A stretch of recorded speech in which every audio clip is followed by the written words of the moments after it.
Bienvenidos a nuestro grupo. Nuestro grupo está conformado por Camila Andrea Ospina, Javier Alarcón, Lady Bolaños y Paula Galindo. Transformaciones del Estado colombiano desde la segunda mitad del siglo XX hasta el siglo XXI.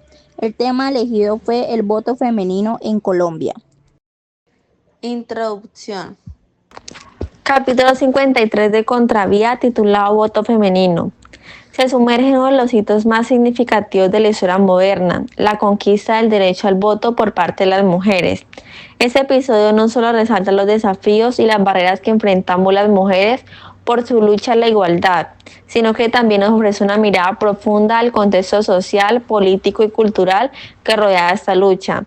A lo largo del video se presentan historias de mujeres valientes que a pesar de la oposición se unieron para exigir su derecho a participar en la toma de decisiones que afectaban sus vidas y la de las comunidades. Desde las primeras manifestaciones hasta los movimientos organizados que abogaron por el sufragio, este capítulo destaca cómo el voto se convirtió en un símbolo poderoso del empoderamiento.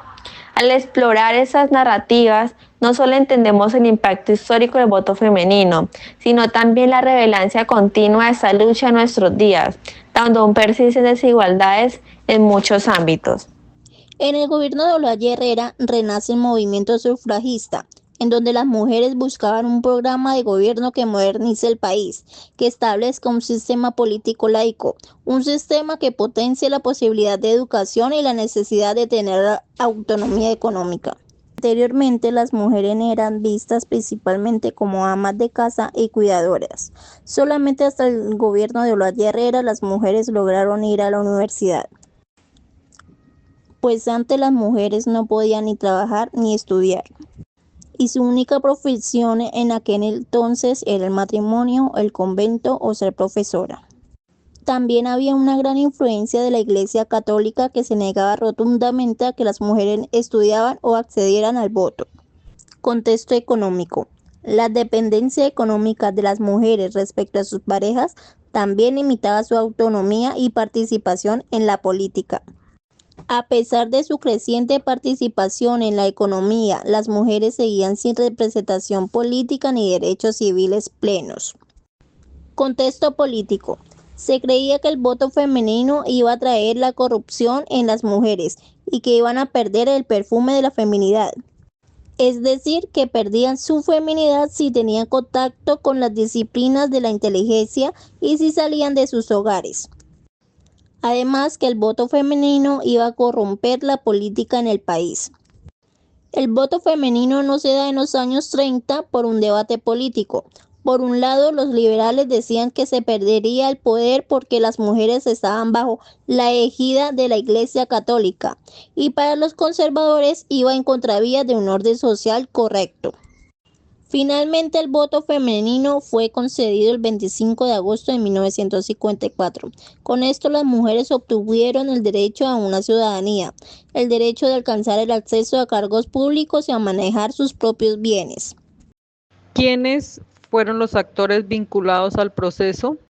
En el proceso histórico del voto femenino en Colombia participaron diversos actores sociales, políticos y religiosos que influyeron directamente o indirectamente en la conquista de este derecho. A continuación les presento algunos de los principales actores vinculados. Primero, las mujeres pioneras y movimientos feministas, las cuales son escritoras, educadoras y activistas, como Esmeralda Arboleda Cadaví, que fue la primera mujer senadora en Colombia y gran defensora del sufragio femenino.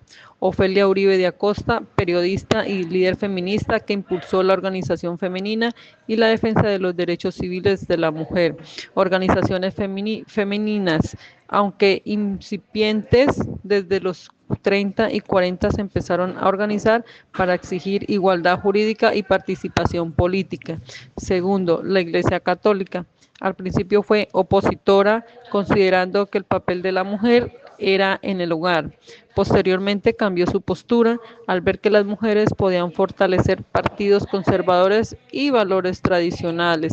Luego jugó un papel clave en el cambio de opinión de sectores conservadores. Tercero, partidos políticos. Partido Liberal fue el primer impulsor del voto femenino de la década de 1930, cuando buscaban reformas sociales más amplias. En 1944, bajo el gobierno liberal de Alfonso López, donde se plantearon reformas constitucionales que incluían derechos políticos para la mujer. El Partido Conservador, inicialmente reticente, apoyó el voto femenino cuando se dieron cuenta que las mujeres influenciadas por la Iglesia podían ser lectoras conservadoras. Cuarto, gobiernos y presidentes. Alberto Lleras Camargo, primer presidente del Frente Nacional. Durante su gobierno se permitió la primera votación femenina en 1957. Gustavo Rojas Pinilla, dictador de 1953 a 1957, fue quien decretó el voto femenino en 1954, probablemente por interés de legitimación de su régimen más que por convicción feminista. Quinto, sociedad civil y medios. Intelectuales, docentes, periodistas y algunos sectores académicos apoyaron el debate político. Programas radiales y prensa también jugaron un papel al visibilizar el tema a favor o en contra. Un logro histórico: en el año 1954 se reconoce legalmente el derecho al voto para las mujeres en Colombia mediante el acto legislativo número 03. En el año 1957 las mujeres votaron por primera vez en un plebiscito nacional. La aprobación del voto femenino en Colombia trajo importantes cambios sociales y políticos. En lo social, los más relevantes son, primero, el reconocimiento de la igualdad de género, ya que reconocía a las mujeres como ciudadanas plenas, con capacidad de incidir en los asuntos públicos. Segundo, en su empoderamiento, las mujeres comenzaron a organizarse más activamente en movimientos sociales, sindicatos, asociaciones civiles y partidos políticos. Tercero, la transformación del rol tradicional de la mujer, ya que se creía que solo la mujer servía como ama de casa. Se empezó a cuestionarse esto y se abrió un camino hacia una mayor participación en la vida profesional, académica y política. En la educación y en la política se incrementó el interés de las mujeres por la educación en muchas disciplinas y se interesó por comprender más los temas nacionales para ejercer así un voto con más conciencia. Y en lo político resaltamos primero la ampliación del electorado, lo que obligó a los partidos políticos a considerar los intereses de las mujeres en sus agendas para poder ganar, por supuesto, más votos. Segundo, la inclusión en la agenda pública. Los temas como los derechos civiles, la salud materna, la educación, la igualdad de oportunidades hicieron parte de esta agenda para tener en cuenta a las mujeres. Tercero, la participación política, que fue paulatina, pero se dio inicio a la incursión de mujeres en cargos públicos, tanto electivos como administrativos.